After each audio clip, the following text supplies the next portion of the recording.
মধ্যপ্রাচ্যে মার্কিন আধিপত্যের অবসান ঘটানোর টার্গেট হচ্ছে ইরানের। ইসরায়েল এবং আমেরিকার টার্গেট হচ্ছে ইরানের এই যে ইসলামিক সরকার, ইসলামিক গভর্নমেন্ট, যেটা এই গভর্নমেন্টকে উৎখাত করে দেয়া। ইরানকে ডিস্টার্ব করলে পুরো পৃথিবীর অর্থনীতিতে পরে বড় ধরনের একটা ঝাঁকুনি আসবে। মধ্যপ্রাচ্যের আকাশে আজ শুধু যুদ্ধ বিমানের গর্জন নয়, অনিশ্চয়তার ছায়াও ঘনীভূত। দীর্ঘদিনের ছায়া যুদ্ধ পেরিয়ে ইরান, ইসরায়েল এবং যুক্তরাষ্ট্র মুখোমুখি সংঘাতে জড়িয়ে পড়েছে। এই সংঘাত আর শুধু সীমান্তের ভেতর নেই, উপসাগর জুড়ে ছড়িয়ে পড়েছে ক্ষেপণাস্ত্র, ড্রোন আর পাল্টা হামলার খবর। কাতার, বাহরাইন, সংযুক্ত আরব আমিরাত থেকে সৌদি আরব, সবখানেই আতঙ্ক আর জরুরি সতর্কতা। প্রশ্ন একটাই, এই যুদ্ধ কোথায় গিয়ে থামবে, কারা জড়াবে আর এর মূল্য দেবে কে? আঞ্চলিক নিরাপত্তা, বৈশ্বিক অর্থনীতি এবং সাধারণ মানুষের জীবনে এর প্রভাব কতটা গভীর হতে পারে, আজ আমরা সেই প্রশ্নগুলোর উত্তর খোঁজার চেষ্টা করব। দর্শক, আমি ফার্নাস জুই, সবাইকে আমন্ত্রণ জানিয়ে শুরু করছি নিউজ 24-এর নিয়মিত আয়োজন জনতন্ত্র গণতন্ত্র। নিবেদন করছে RICL স্টিল। আজকের আলোচনা এগিয়ে নিতে স্টুডিওতে আছেন দুজন সম্মানিত অতিথি। চলুন একে একে পরিচিত হই। আছেন অবসরপ্রাপ্ত ব্রিগেডিয়ার জেনারেল শামীম কামাল, নিরাপত্তা বিশ্লেষক। সেই সঙ্গে আরও আছেন সিরাজুল ইসলাম, সিনিয়র সাংবাদিক এবং আন্তর্জাতিক সম্পর্ক বিশ্লেষক। দুজনকে আমন্ত্রণ জানাচ্ছি আজকের আলোচনায়। জনাব শামীম কামাল, আপনাকে দিয়ে আলোচনাটা শুরু করি। যেমনটি বলছিলাম, একদিকে ডোনাল্ড ট্রাম্পের কঠোর অবস্থান, অন্যদিকে আয়াতুল্লাহ খামিনির অপারেশন টু প্রমিস, এই দুইয়ের মাঝে দাঁড়িয়ে ইরানের ভবিষ্যৎ আসলে কোথায় অগ্রসর হচ্ছে, কোথায় থামবে এই যুদ্ধ? জি, আপনাকে ধন্যবাদ নিউজ 24 এবং আজকের সহবিজ্ঞ আলোচক। এটা নতুন কোনো কিছু নয়। আমরা যদি কয়েক হাজার বছরের ইতিহাস বিশ্লেষণ করি, ইরানের স্ট্যান্ডিংটা এরকম যে ইরান কখনো মাথা নত করেনি, আর ইরানে কোনো শক্তি গিয়ে বেশি দিন টিকতে পারেনি। নানে বারবারি নামে একটা রুটি আছে, ইরানের খুবই জনপ্রিয় একটা রুটি। এই রুটিটা অনেকটা পিজার মতো। ইরানের ভূপ্রকৃতি কিন্তু ওই রকমই।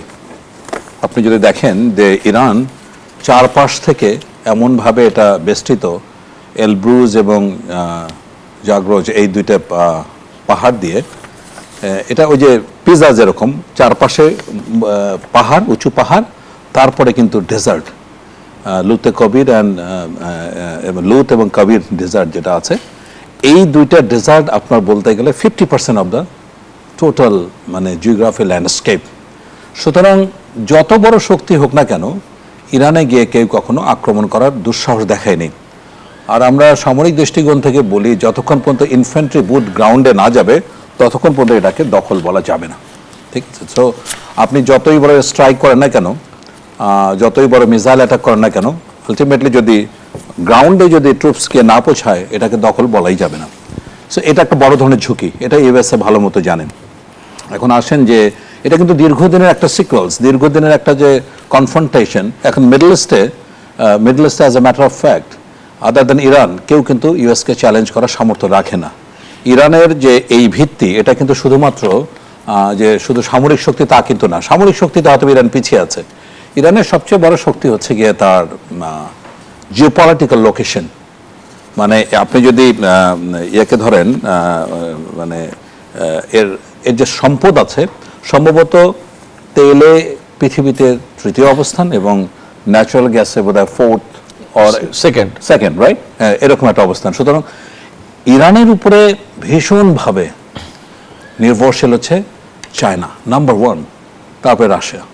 সো এই সব দিক থেকে চিন্তা করলে পুরো পৃথিবীতে যে আপনার ক্রুড অয়েল বা আপনার গ্যাস সাপ্লাই হয়, তার কিন্তু বলতে গেলে একটা বড় অংশ আসে ইরান থেকে। সো এর মধ্যে সবচেয়ে বড় যেটা ইরানের হাতিয়ার, সেটা হচ্ছে গিয়া আপনার হরমুজ প্রণালী।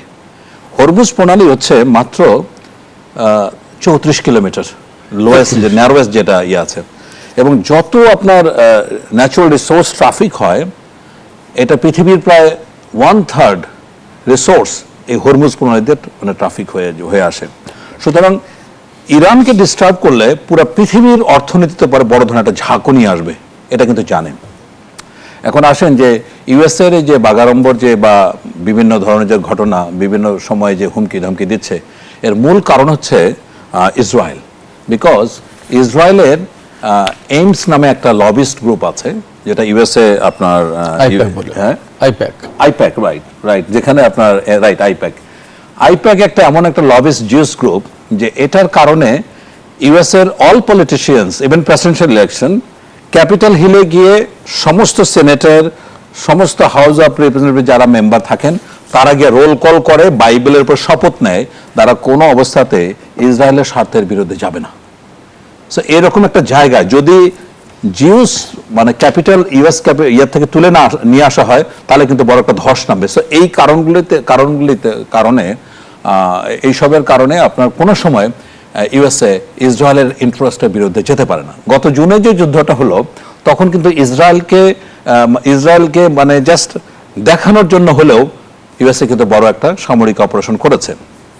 কিন্তু এখন যেটা হচ্ছে, এখন কিন্তু প্রথম যখন এটা যুদ্ধ শুরু করলো তখন ট্রাম্প এটাকে ঘোষণা করলেন এটাকে বলে এলিমিনেট মানে ইরানিয়ান রেজিম, এরকম একটা কথা বলেছে, রাইট?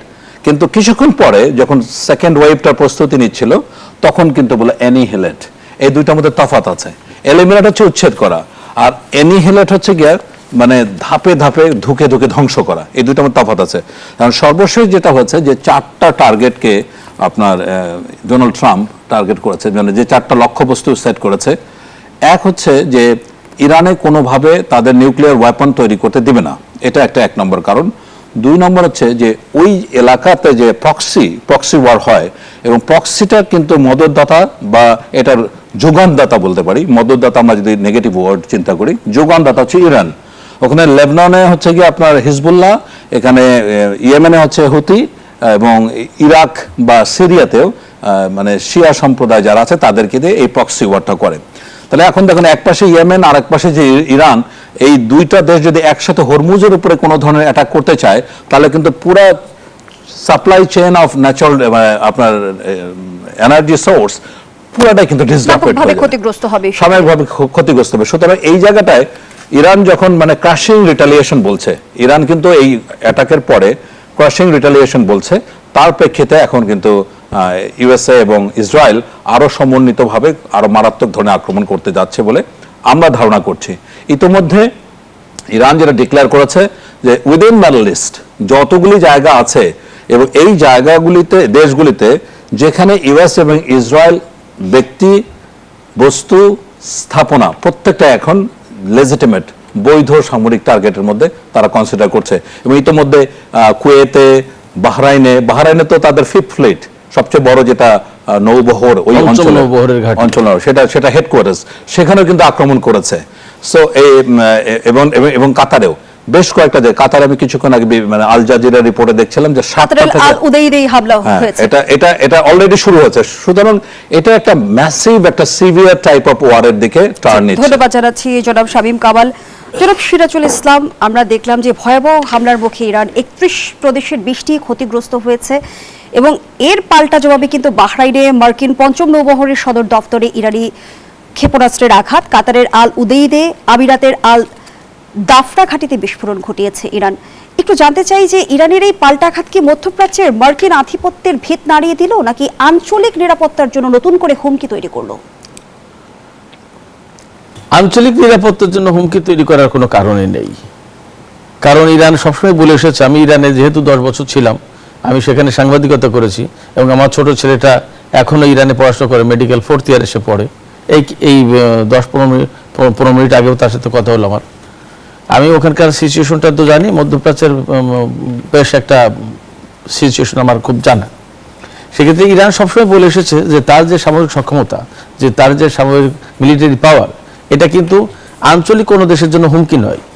ফলে ইরান যে পাল্টা রিটালিয়েট করেছে, যেটা পাল্টা হামলা শুরু করেছে, এটা আঞ্চলিক নিরাপত্তা প্রতিষ্ঠা করবে, বরং আঞ্চলিক নিরাপত্তার জন্য কোনো হুমকি তৈরি করলো না। এটা গেলে একটা দিক। আমি আপনার প্রশ্নের মাথার দিক থেকে শুরু করলাম। এবার প্রথম প্রশ্ন যেটা ছিল যে আপনি প্রথম প্রশ্ন কি বলেছিলেন?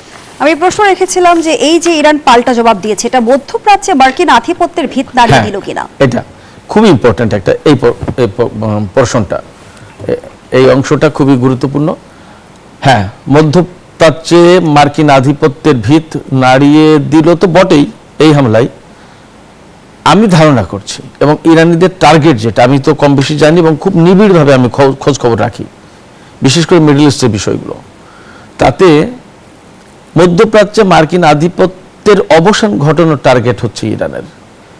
ইসরায়েল এবং আমেরিকার টার্গেট হচ্ছে ইরানের এই যে ইসলামিক সরকার, ইসলামিক গভর্নমেন্ট যেটা, এই গভর্নমেন্টকে উৎখাত করে দেয়া। কেমন? এই গভর্নমেন্ট উৎখাত করে দেয়া মানেই ইরানের বিপ্লব ধ্বংস হয়ে যাওয়া, এবং ইরানের বিপ্লব আর গভর্নমেন্ট যখন ধ্বংস হয়ে যাচ্ছে তখন ওই দেশে আগের মতো মার্কিন আধিপত্য প্রতিষ্ঠা করতে পারবে। This is their target. আর ইরানের টার্গেট হচ্ছে মধ্যপ্রাচ্য থেকে মার্কিন আধিপত্য একেবারে সমূলে বিনাশ করে দিয়ে অবসান ঘটানো। ইরান এই লক্ষ্যটাকে সামনে রেখেই কাজ করছে। এখন যদি তারা সফল হতে পারে তাহলে এই যুদ্ধের মধ্য দিয়ে মধ্যপ্রাচ্যে মার্কিন আধিপত্যের অবসান হওয়ার কথা। যদি অবসান নাও হয় তাহলেও ইরানের দিকে তাকিয়ে কথা বলার মতো অবস্থা থাকবে না। এইরকম একটা সিচুয়েশন তৈরি করতে চায় ইরান। মেবি সেই দিকেই যাচ্ছে সিচুয়েশন। কারণ এরই মধ্যে যে সমস্ত হামলা হয়েছে, কামাল ভাই যেটুকু বললেন সামান্য অংশ বলেছেন, আমি যদি আরেকটু বিস্তারিত বলি, বাহরাইনের যে পঞ্চম নৌবহরের ঘাঁটি, সেখানে ইরান যে হামলা চালিয়েছে, ম্যাসিভ হামলা, সেখানে যে টোটাল রেডার সিস্টেম একদম ধ্বংস করে দিয়েছে। পঞ্চম নৌবহরের ঘাঁটি মানে মধ্যপ্রাচ্যে আমেরিকার নৌবাহিনীর মেইন ঘাঁটি সেটা, আর কাতারের আলুদেদ ঘাঁটিতে মার্কিন বিমান বাহিনীর মেইন ঘাঁটি এবং সেন্টকমের হেডকোয়ার্টার ওটা। কাতারের আলুদেদ ঘাঁটিতে সেন্টকমের যে রেডার সিস্টেম, তাদের যে কমিউনিকেশন সিস্টেম, সেটাও ধ্বংস করে দিয়েছে ইরান হামলা চালিয়ে। এবং এই সেন্টকমের যে আলুদেদ ঘাঁটিতে যে কমিউনিকেশন সিস্টেম, এই কমিউনিকেশন সিস্টেমের আওতায় 5,000 বর্গ কিলোমিটার এরিয়া, 5,000 বর্গ কিলোমিটার এরিয়া তারা অবজার্ভ করতে পারে। এবং ওখান থেকেই আপনার মিশর থেকে কাজাকিস্তান পর্যন্ত এই বিস্তৃত অঞ্চল সেন্টকম কন্ট্রোল করে। তো সেই সেন্টকমের হেডকোয়ার্টারে হামলা করেছে এবং মূলত কমিউনিকেশন সিস্টেম অকার্যকর। এপাশে বাহরাইনের 5th ফ্লিটের যেটা হামলা করেছে, রেডার সিস্টেম ধ্বংস হয়ে গেছে। বাহরাইনের এই হামলায় বলা হচ্ছে, বিভিন্ন সূত্র থেকে খবর আসছে, 200 মার্কিন সেনা নিহত হয়েছে।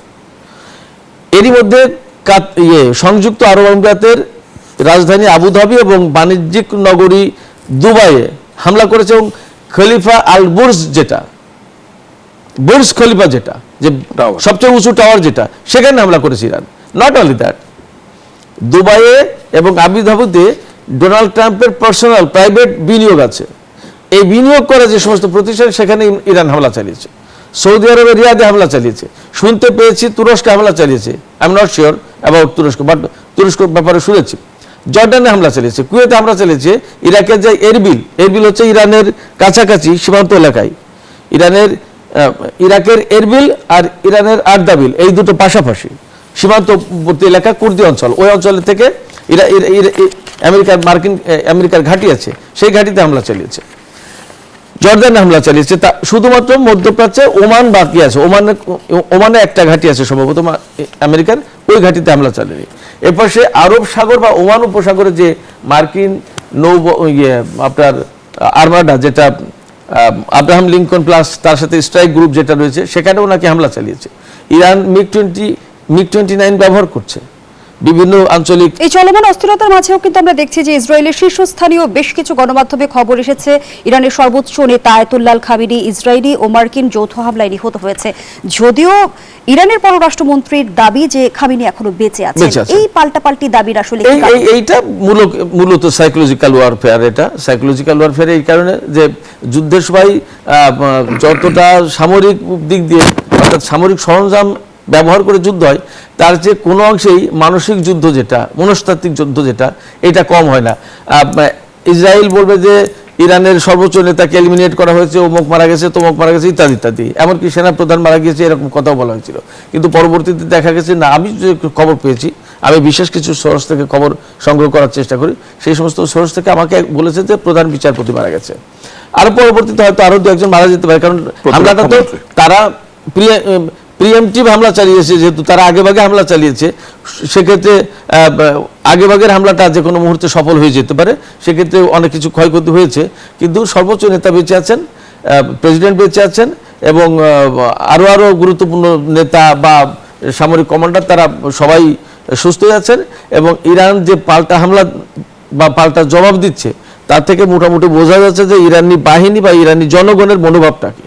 এবং একটু তথ্য জানিয়ে রাখি যে ইরানে এরই মধ্যে কিন্তু মার্শাল ল জারি করা হয়েছে এবং মার্শাল ল দেখভাল করছে মূলত বাসিস। জনসাধারণের বিক্ষোভের খবরও কিন্তু আমরা দেখছিলাম কিছু না, বিক্ষোভের খবর আজকে আমি কোথাও পাইনি, বিক্ষোভের খবর পাইনি, কিন্তু এইটুকু বলা হচ্ছে ডোনাল্ড ট্রাম্প এবং ইসরায়েলের পক্ষ থেকে বলা হচ্ছে যে ইরানি জনগণ যাতে দিস ইজ দেয়ার চান্স, এই চান্সটা ব্যবহার করে ইরানের সরকারকে উৎখাত করে দিতে। কিন্তু একটা কথা মনে রাখতে হবে, যখন প্রসঙ্গটা তুললেন, খুবই ইম্পর্টেন্ট একটা প্রসঙ্গ বলি, ইরানে জনগণ সরকারের বিরুদ্ধে যায় না বলেই তো ঠেলে ঠেলে পাঠায়, সহজ কথা তো।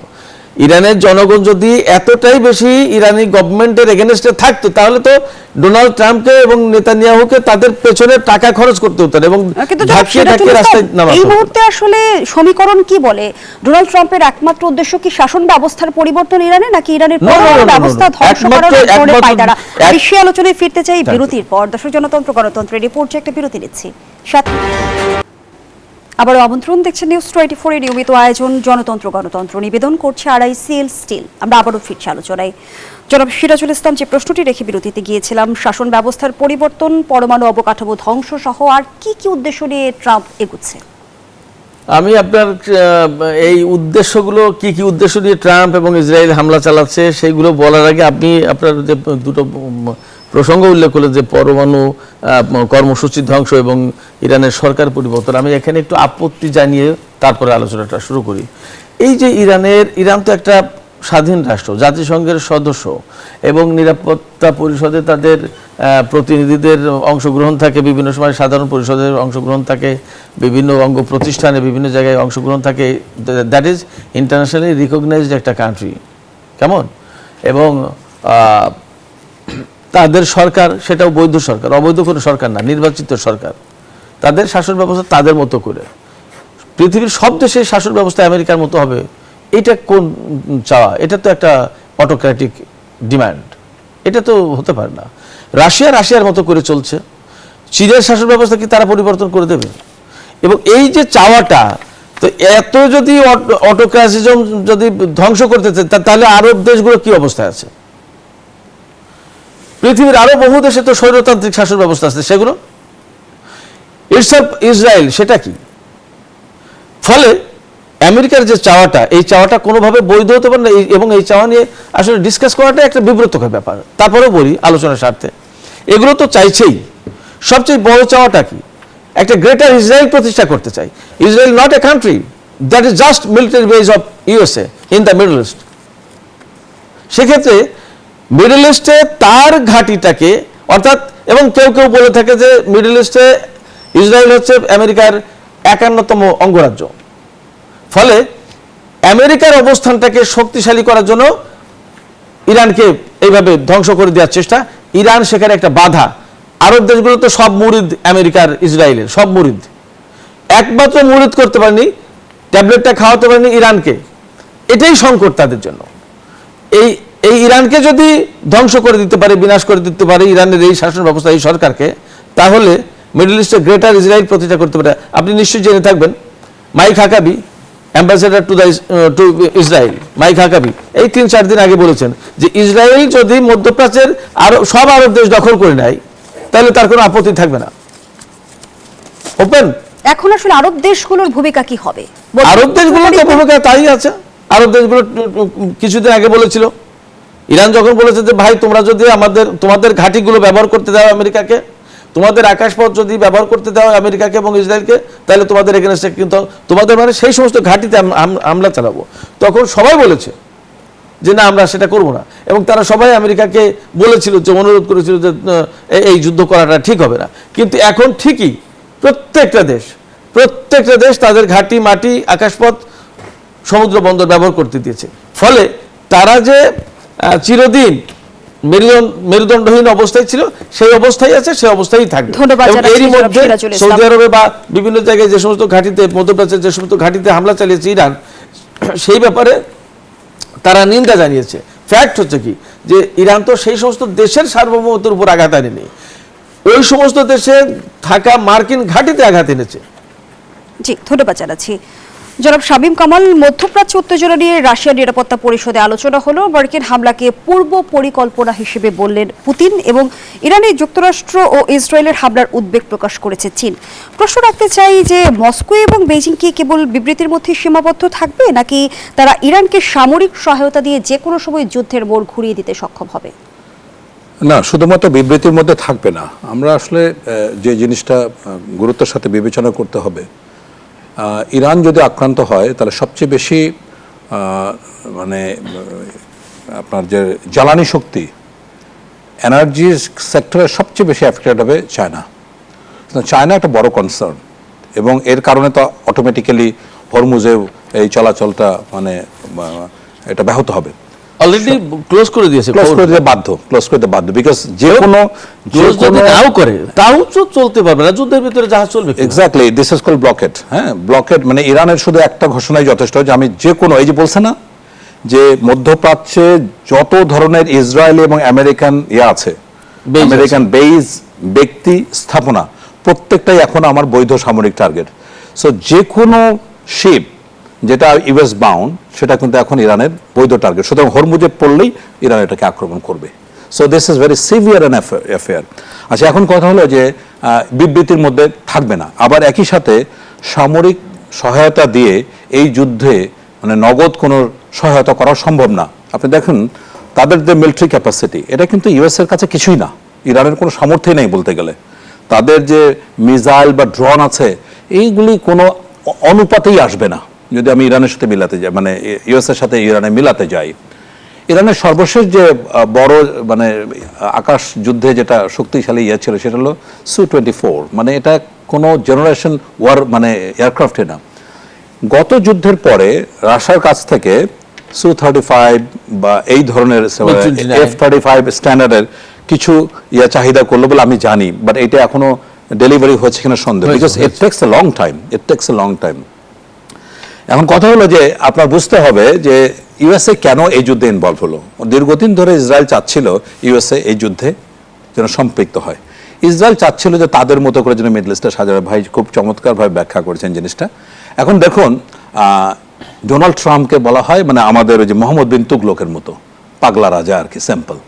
এবং তিনি যে পলিসিটা নিয়েছেন এটা কেবল ম্যাডম্যান পলিসি। তো ম্যাডম্যান মানে হয় কি, যা যখন খুশি, হয়তো গল্ফ খেলতে খেলতে এসে বিলিয়ন ডলারের সে ঘোষণা দিল কার উপরে কত ট্যাক্স করবে এরকম, অথবা এয়ারফোর্স ওয়ানে যখন উঠছে তখন দেখলেন বিশাল সিদ্ধান্ত দিয়ে আদালতের রায়কেও কিন্তু তোয়াক্কা করা হচ্ছে না, করবে না এবং সে প্রয়োজন বোধে সমস্ত বিচারপতিকে সরিয়ে দেবে, এরকম। এটা হলো ম্যাডম্যান পলিসি। আচ্ছা, এখন প্রত্যেকটা যুদ্ধের কিন্তু দুইটা স্টেট থাকে, একটা হলো হিডেন অবজেক্টিভ আর একটা হলো স্টেটেড অবজেক্টিভ। কিন্তু ওই যে ম্যাডম্যান তো তার কিছুক্ষণ আগে সে যে স্টেটমেন্টটা দিয়েছে তাতে কিন্তু 5টা কারণ উল্লেখ করেছে এই যুদ্ধের। এই কারণগুলোর মধ্যে প্রথম হচ্ছে যে ইরানের যে মিসাইল স্থাপনা আছে, শব্দ যেটা ইউজ করেছে রেজ অফ, একদম রেজার যেভাবে শেপ করে এইভাবে ধ্বংস করে দিবে। দ্বিতীয়ত হচ্ছে নেভিকে অ্যানিহিলেট করবে, ইরানের যে নেভাল পাওয়ার আছে এটাকে অ্যানিহিলেট করবে। থার্ড হচ্ছে ইরান যেন ভবিষ্যতে আর ওই যে প্রক্সি ওয়ারগুলি করতে না পারে, ওই যে হিজবুল্লাহকে দিয়ে বা হুতিকে দিয়ে বা সিরিয়া বা ইরাকে যারা আছে এটা পারবে না। হ্যাঁ, আচ্ছা, ফোর্থ পয়েন্ট হচ্ছে কোনোভাবে যেন তারা নিউক্লিয়ার যুদ্ধের মানে নিউক্লিয়ার অস্ত্র বানাতে না পারে। ফিফথ পয়েন্টটা খুবই ইন্টারেস্টিং, সেটা হচ্ছে তারা বলছে শুধু ইরান নয়, গোটা পৃথিবীকে একটা মেসেজ ইউএসএ দিতে চায়, যদি ইউএস ইন্টারেস্টের বিরুদ্ধে কেউ যে তাহলে এরকম সমুচিত জবাব দেবে। এই মেসেজটা কিন্তু খুবই ইম্পর্টেন্ট। এবং ওই যে বললাম না যে ম্যাডম্যান পলিসির কারণে তার হিডেন অবজেক্টিভ আর স্টেটেড অবজেক্টিভ মধ্যে কোনো তফাৎ নেই। এখন নিশ্চয়ই একটি বড় প্রশ্ন এসে দাঁড়িয়েছে যে এই যুদ্ধ কি পরমাণু যুদ্ধের দিকে অগ্রসর হবে কিনা, শক্তিধর বিশ্বের যে শক্তিধর দেশগুলো আছে তারা যদি এই যুদ্ধে সামিল হয় তাহলে তৃতীয় বিশ্বযুদ্ধের কোনো আলামত দেখেন কিনা। আমি সেই বিস্তারিত ব্যাখ্যাটা শুনবো বিরতির পর। দর্শক, জনতন্ত্র গণতন্ত্রের এই পর্যায়ে আবারও বিরতি নিচ্ছি, সাথেই থাকুন। ফিরে এলাম, দেখছেন গণতন্ত্র। আমরা আবারও ফিরছি আলোচনায়। জনাব শামীম কামাল, শক্তিধর দেশের অবস্থান কি সংঘাতকে আরো জটিল করে তুলবে? আমরা তো দেখছি যে পুরো বিশ্ব এখন 2 মেরুতে বিভক্ত। এই যুদ্ধ কি আসলে পরমাণু যুদ্ধ কিংবা তৃতীয় বিশ্বযুদ্ধের রূপ নেবে কিনা? আচ্ছা, এটা প্রথম ইরান বললো, বা ইরান এবং ইসরায়েল বিশেষ করে এটা ওপেন এয়ার। হ্যাঁ, আমরা যে মিলিটারি মানে অ্যাজ এ ওয়ার অ্যানালিস্ট যদি আমি বলতে চাই, তাহলে এটা যখন 1-2 দেশের মধ্যে হয় তখন এটাকে আমরা লিমিটেড ওয়ার বলি। হ্যাঁ, আর যখন একাধিক দেশের সাথে হয় তখন চ্যানেল ওয়ার এটাকে জেল ওয়ার বলা হয়।